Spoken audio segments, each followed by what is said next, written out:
So I made it from Wengen all the way to Zermatt. Took like 5 changes of trains, or 5 trains, 4 changes. And finally got to Zermatt. Unfortunately, the weather here is pretty terrible, but the journey was amazing, especially the last bit of train. It was a cog railway and kind of came up with views of the Matterhorn, and it was a pretty amazing journey just to get here. So I suppose even if we don't get any photography in, we will have had a nice trip. So we're currently in Zermatt here. We're going to take this inside mountain funicular up to Sanega, maybe try and get a few photos there, and then take the gondola up to Blauherd, which sounds a bit like a James Bond villain, and then take this walk to Stellasea Lake, which is at 2,537 metres. Just walking along this long tunnel here to get to the base of the funicular. Even this tunnel's kind of cool, kind of under the mountain now.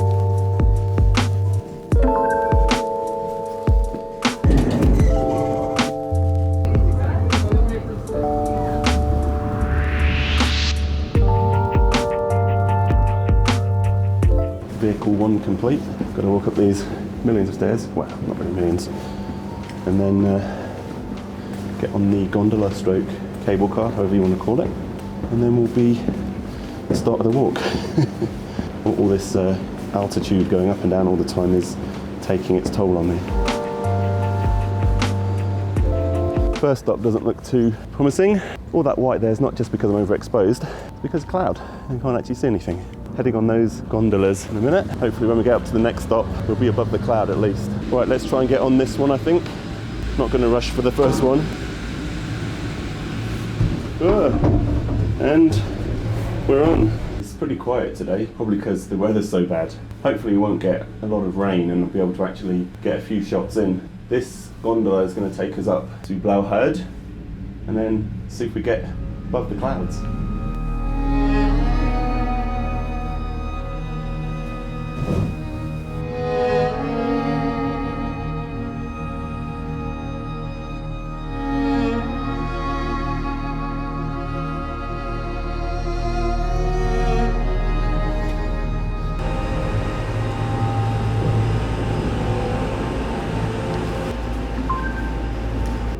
Not going skiing today, but there's like a little exit the way you can get out onto the mountainside. Fortunately, as you can see, there's nothing, absolutely nothing. Not even pretty snow, rain. So I'm probably just going to head up that way, see what's happening a bit higher up.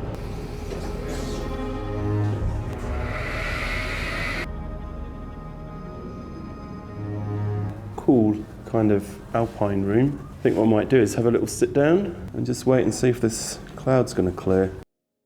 So just thought I'd get a couple of quick shots off, just so I've got something for the video. No, that's pretty bad. It's the world of YouTube. So I just got a couple of quick shots, which I'll put on screen now.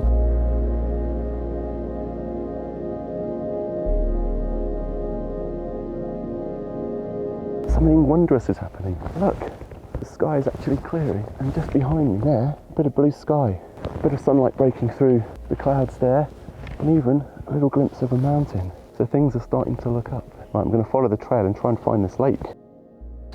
So finally made it to Lake Stellasea, and I've got a few kind of reasonable snapshots along the way.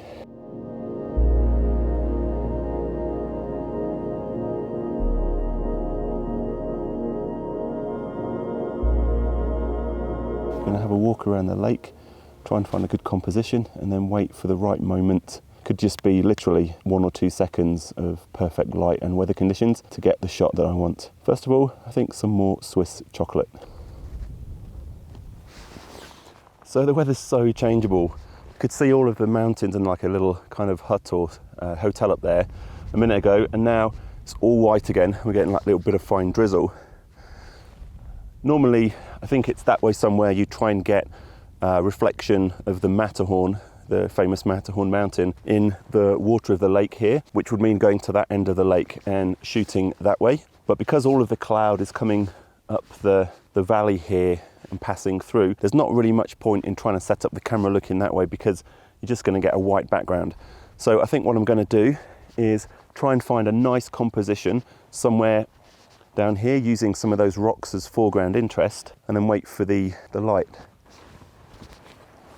Of course, the problem I've got at the minute, I can't actually frame up a composition until I get the light, and I won't know if it's a good composition until all of this fog and cloud clears. It's actually getting pretty thick now. I'm going to head down towards the shoreline, I think, and just at least focus on potential foreground leading lines or foreground interest, and then just hope that the majesty of the mountains will be in the right place.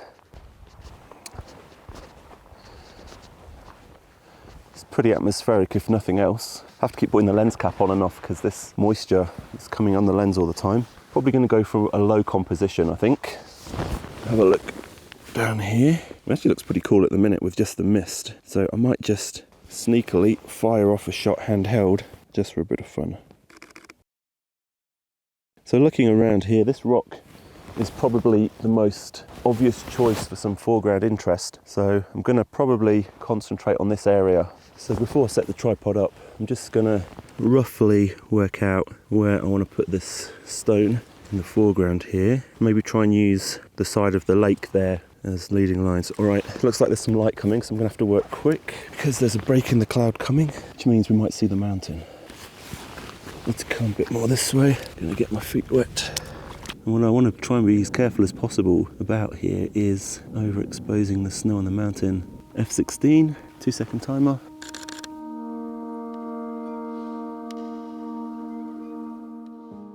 I'm also going to try this composition, or very similar to this, in panoramic. We get the tripod level. The three-legged thing is going to be getting its feet wet. Right, that'll do for now. What I'm going to make sure doing is to get the horizon level using the screen on the back.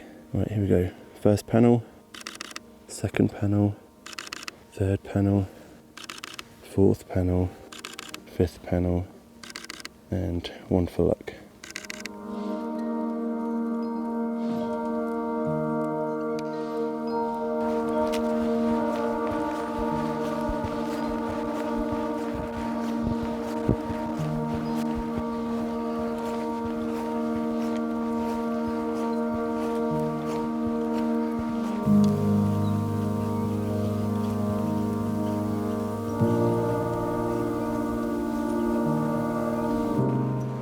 Just walking around to the other side of the lake now, just in case we get a glimpse of the Matterhorn, which you see behind me.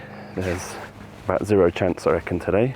But I want to explore the lake a bit more and try and find any alternate compositions before I head down very soon.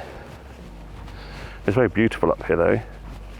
I'm glad I didn't give up when I got to the top of that cable car station and saw all the fog and the cloud. Otherwise I wouldn't have even made it down here.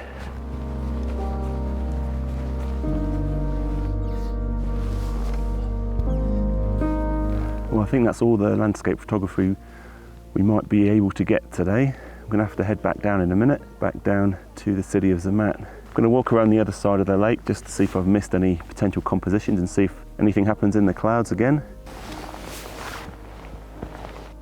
The conditions continue to change. 1 minute it was blue skies and summer light. The next, visibility was reduced to almost nothing. The Matterhorn continued to tease until for just a few seconds it revealed a part of itself and I captured this image.